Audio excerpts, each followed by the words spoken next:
In the year 1315, the heavens turned against Europe. For centuries, the continent had thrived under the grace of a temperate climate, basking in the glory of economic growth, population boom, and cultural renaissance. Fields yielded plentiful grain, cities flourished, trade routes buzzed with activity, and Gothic cathedrals rose to touch the clouds. This was the height of the medieval warm period, a time when nature smiled upon mankind. The population had tripled since the year 1000, stretching every inch of arable land to the limits of production. Swamps were drained, forests were cut, and marginal lands were forced into cultivation. But prosperity bred overconfidence, and overconfidence made Europe vulnerable. The entire continent was dependent on a delicate balance of weather and harvest. Without food storage systems or efficient distribution networks, even a single failed harvest could spell disaster. And then, in the spring of 1315, that balance shattered forever. Clouds gathered over the western skies and refused to leave. Rain poured for weeks, then months, until the soil turned into slush and the roads became rivers of mud. Crops drowned in their own birthplaces. Seedlings rotted before reaching maturity. In France, England, the Low Countries, and parts of Germany, the story was the same. Fields underwater, livestock dying, and panic rising. Farmers knew the harvest was doomed, and they were right. Wheat, oats, rye, and barley were all lost to rot, fungi, and mold. The price of grain tripled in weeks. Bread, the very essence of medieval survival, disappeared from the tables of all but the nobility. Chroniclers across Europe described the rains as divine punishment, an omen, or worse, the apocalypse. By midsummer, famine had arrived. But Europe was not prepared for what came next. The year 1315 was only the beginning. The rains continued through autumn, winter, and into the following spring. Entire harvest cycles were destroyed. There was no recovery. In 1316, things worsened. Farmers were forced to consume the seeds meant for next year's planting, sabotaging their own future in the desperate struggle to stay alive. Livestock starved from lack of fodder. Horses died in the mud or were slaughtered for food. The basic machinery of agriculture and transportation collapsed. Even if the rains had ceased, which they did not, Europe had already lost its means to grow again. As food reserves vanished, desperation turned to savagery. Reports of cannibalism began to appear in local chronicles. Some exhumed the dead to feast on their corpses. Others killed their own children in order to survive a few more days. Parents left infants to die along the roadsides. Village priests recorded these horrors with trembling hands, praying for an end that never came. In 1316, the people of Bruges consumed all of their stored grain, and still tens of thousands died. Paris was filled with the dead, and the living wandered like ghosts in search of scraps. In England, Edward II cancelled military campaigns against Scotland, not out of mercy or politics, but because his armies were dying of hunger. There was no grain to sustain the troops. In France, Louis X faced rebellion when his tax collectors tried to extract payments from the starving. The very foundations of feudal Europe began to crack. Monasteries ran out of alms and closed their gates. Merchants ceased traveling, their goods spoiled or stolen by roving bands of the starving. Cities that once rivaled the splendor of Constantinople were reduced to silence. Bruges, once a commercial jewel, lost 10% of its population in 2 years. Venice could no longer reach the north by trade. The bridges of civilization collapsed under the weight of human suffering. And still the rains did not stop. Scroll Part 2. The Collapse of Society, 2,000 words. By 1317, famine had gripped every corner of Western Europe. Death had become a daily affair. The wealthy fortified their manors, hoarding what little food remained, while the poor died in the streets. Disease followed hunger like a shadow. Dysentery, typhus, and lung infections swept through the continent with terrible efficiency. Weakened by months and years of malnutrition, people died from illnesses that would once have been survived. Burial pits overflowed. The smell of rot choked city air. In Paris, corpses were piled into wagons and dumped into mass graves without ceremony.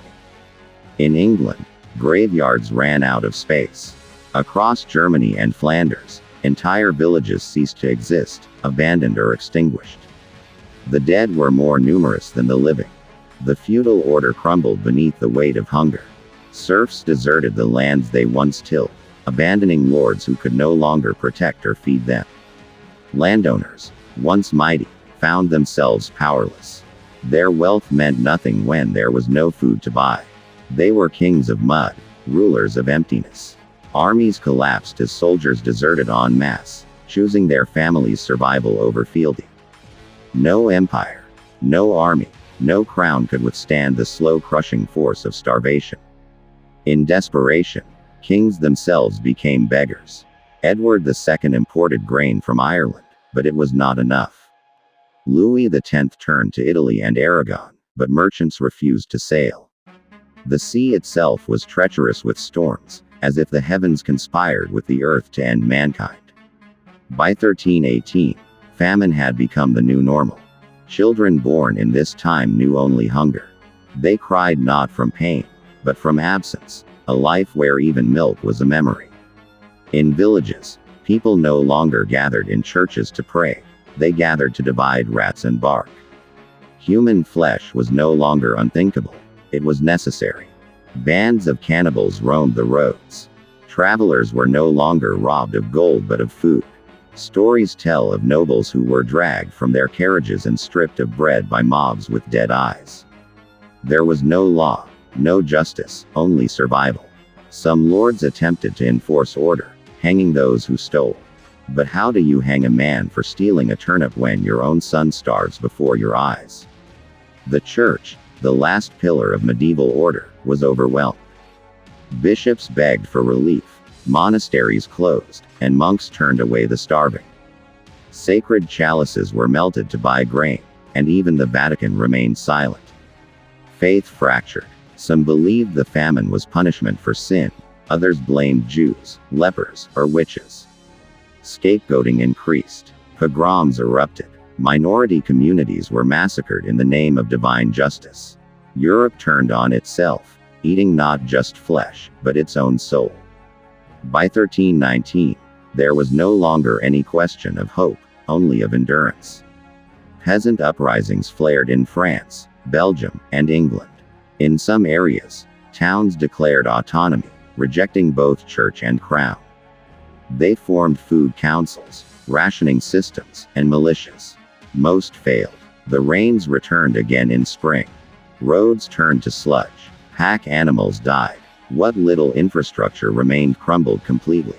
Venice halted all northern shipments. The Hanseatic League suspended trade. Farmers in central Germany gave up agriculture entirely, becoming scavengers. Europe was a continent of ruins. And then, in 1320, a strange silence fell. The rains weakened. For the first time in 5 years, a proper summer appeared. Crops grew, not bountifully, but enough to inspire trembling hope. Yet recovery was slow and uneven. Fields lay fallow. Livestock were gone. Farm tools rusted in abandoned sheds. Many regions, too depopulated to sow, remained ghost lands. The dead outnumbered the living in many counties. But seeds were planted, and not all were consumed. In 1321, more regions began to recover. In 1322, harvests normalized. The famine was finally over. But the world that emerged was forever changed. As the skies cleared and Europe breathed again in 1322, the scars of the Great Famine were everywhere. Villages once full of laughter and harvest songs stood silent, overgrown with weeds and brambles. Roads were broken, trade routes lost, and trust shattered. Between 10% to 25% of Europe's population had perished, some regions losing over half their inhabitants. In England alone, estimates suggest that 2 million people died, while France saw even more devastation, with entire provinces effectively wiped out. The famine was not just a demographic tragedy, but a cultural, economic, and psychological one. The survivors were changed people, thinner, cautious, and forever haunted by the memory of hunger. Entire regions had reverted to wilderness. Land that had taken generations to cultivate was now abandoned. Forests reappeared where fields once stood. Swamps returned, swallowing dikes and ditches that had once kept water at bay. The countryside looked more like the early medieval past than the thriving High Middle Ages of just a generation before. Economic activity shrank, guilds dissolved, market towns emptied, and craftspeople disappeared. Gold was worthless without bread. Cities struggled to recover their former power. Bruges, Ghent, Paris, all emerged weakened. Many urban areas never returned to their original size.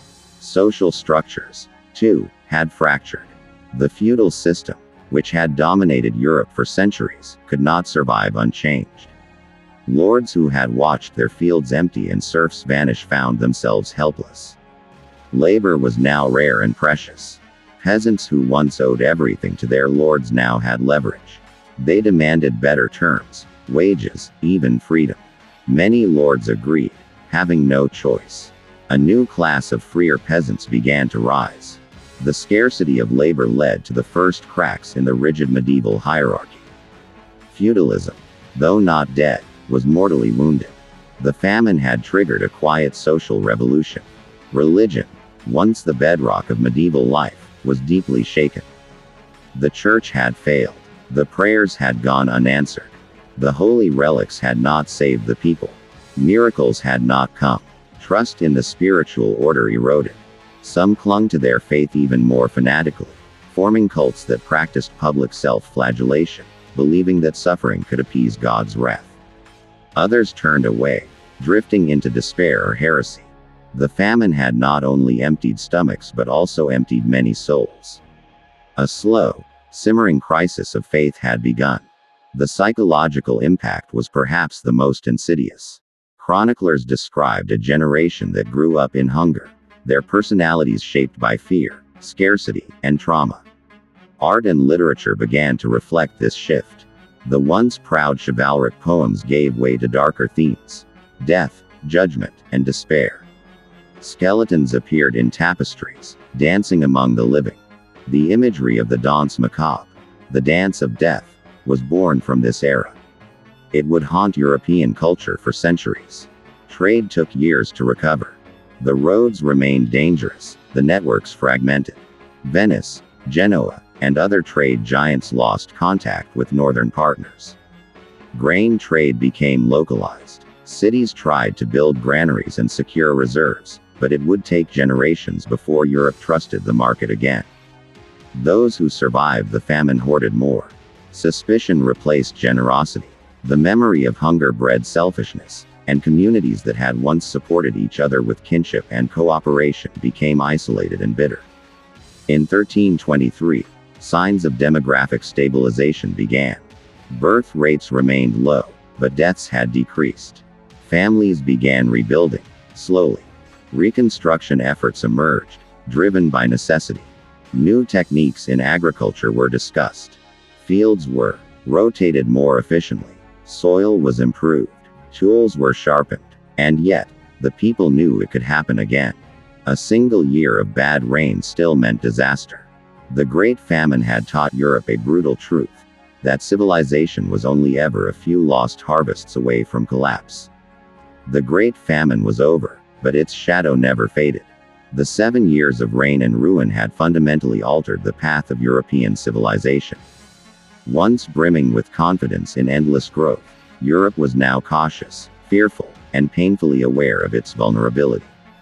Even though the 14th century would witness further developments in architecture, learning, and commerce, the collective memory of the famine remained like a ghost behind every door.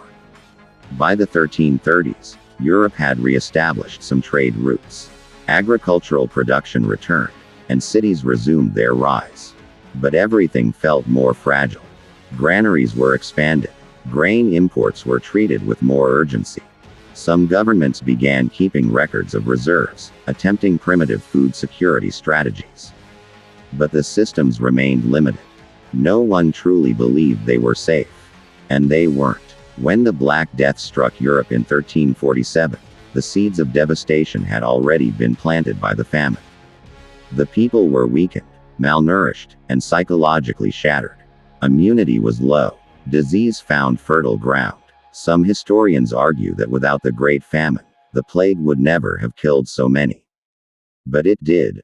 Over 25 million dead within 5 years.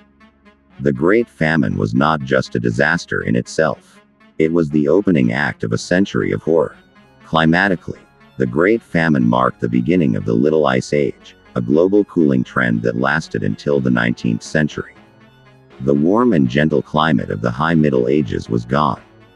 Colder winters, wetter summers, and unpredictable storms became the norm. Agriculture had to adapt, and not all regions could. Entire communities in mountainous and marginal lands were abandoned permanently. People migrated south or towards rivers and fertile valleys. Europe began to concentrate its populations into more manageable regions. It was an unintended centralization driven by nature. Politically, the famine weakened monarchs who had failed to protect their people. Revolts rose more easily. The authority of kings was questioned. If God's chosen rulers had begged for bread and failed to feed their armies, what legitimacy remained? In some areas, local lords gained power. In others, early signs of representative bodies emerged, councils that made decisions when central rulers failed.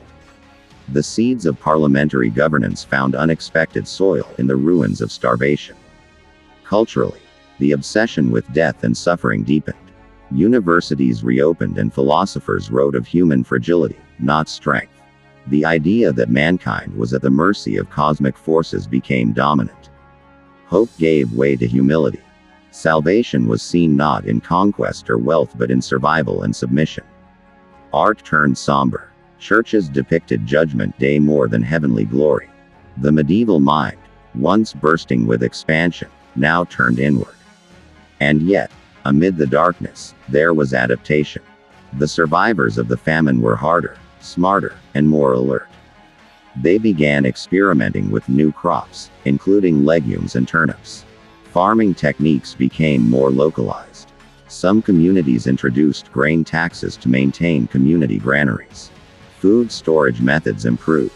The concept of crisis planning, however primitive, was born. Europe had learned, in the harshest possible way, that nature could not be trusted, and that prosperity must never be taken for granted. The famine also created empathy in a strange, bitter way. Shared suffering united regions and communities.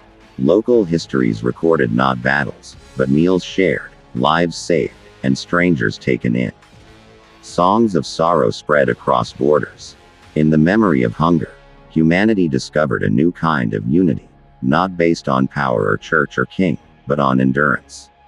Those who had survived became storytellers, warning generations to come that abundance was a temporary illusion. In the centuries that followed, the Great Famine remained a reference point for disaster. It was quoted in sermons, feared in rumors, and reflected in art. Even as Europe rebuilt itself and marched toward Renaissance and Enlightenment, the memory of the rains of 1315 lingered. It was not just a meteorological anomaly or an agricultural failure. It was a civilization-shaking trauma, a divine reckoning, and a reminder of humanity's place in the order of things. The Great Famine of 1315 to 1322 serves as one of history's most chilling lessons, that even the most organized, prosperous, and devout societies can fall apart in mere months when the skies turn gray. The climate did not negotiate. Nature did not listen to prayers. The earth did not pity the starving. The disaster was as impartial as it was brutal. In its wake, Europe was humbled. And that humility shaped the future. You've just witnessed one of the darkest punishments in history. But many more still lurk in the shadows. So if you dare, subscribe to Torture Vault, where every scream from the past still echoes.